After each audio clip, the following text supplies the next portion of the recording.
अपने बच्चे हमारे घरों में महफूज हैं या नहीं।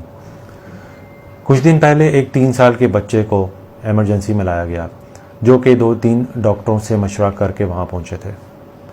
बच्चे को वॉमिटिंग थी काफ़ी ज़्यादा और उसके साथ उसके पेट में दर्द थी। वो पेट पे हाथ रख के बता रहा था कि उसको पेट में दर्द है। हमारी इनिशियल असेसमेंट थी कि शायद इसने बच्चे ने कुछ बाहर से खा लिया है।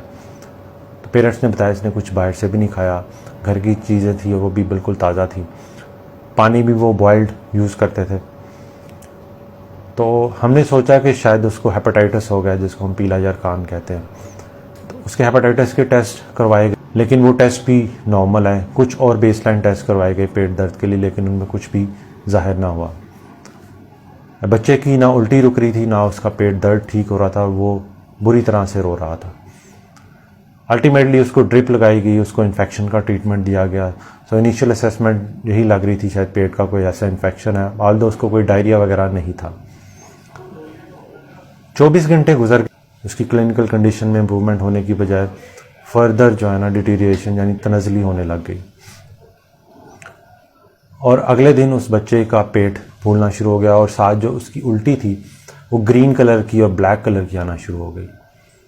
अब जब उसका पेट फूला तो ये बहुत कंसर्निंग होता है एक फिजिशियन के लिए कि बच्चे का पेट नहीं फूलना चाहिए जितना भी इन्फेक्शन हो। खैर हमने उसका फिर जब एक्सरे करवाया वो ठीक नहीं था।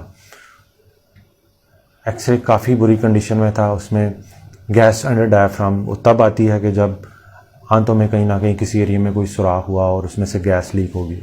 तो उसका जब एक्सरे इरेक्ट कराया गया तो गैस अंडर डायफ्राम आ रही थी, जो कि शो कर रहा था कि आंतों में किसी एरिया में सुराख हो गया हुआ है, परफोरेशन हो गई है, जिसकी वजह से गैस लीक हो रही है और वो बच्चा इतना अनकंफर्टेबल है। और साथ ही उसका पेट फूलने लग गया और उसकी जो उल्टी है वो ग्रीन कलर की आने लग गई। जब हमने गौर किया एक्सरे के अंदर तो उसके अंदर हमें कोई मेटालिक चीज़ लग रही थी जो शेडो दे रही थी एक्सरे के अंदर। खैर उस बच्चे को फिर सर्जरी में भेजा गया और अल्टीमेटली उसका ऑपरेशन हुआ, जिसको लेप्रोटमी कहते हैं, जिसमें पेट खोला जाता है और आंतों का वो डिफेक्टेड हिस्सा जो कि ख़राब हो गया होता है उसको काट के फिर एनास्टोमोसिस किया जाता है और उसको रिपेयर किया जाता है, because it was a case of perforation. और पता ये चला कि वो जो मेटल का पीस था वो एक अदद बैटरी का सेल था। वो जो रिंग मेटल वाली छोटी छोटी सेल्स आते हैं जो कि हमारी वॉचेस में डलते हैं, छोटे साइज़ के भी होते हैं, थोड़े बड़े साइज़ के भी होते हैं, गेम्स में डलते हैं, रिमोट्स में डलते हैं, म्यूज़िक टॉयज़ में डलते हैं, वो निकला और वो काफ़ी जो है ना चेंज कंडीशन में था। अंदर उसमें से सारे केमिकल्स निकल रहे थे।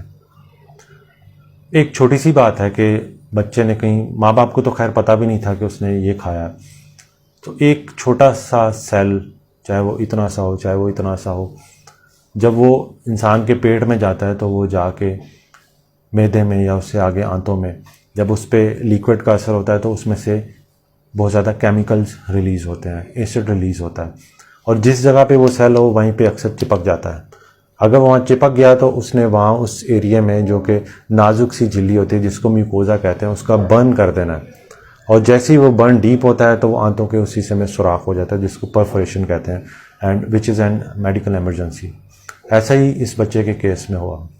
सो ऐसे कितने ही हमारे घर में टॉयज़ होते हैं, छोटे गैजेट्स होते हैं जिनमें ये सेल्स डलते हैं और बाजू का सेल्स खुले पड़े होते हैं।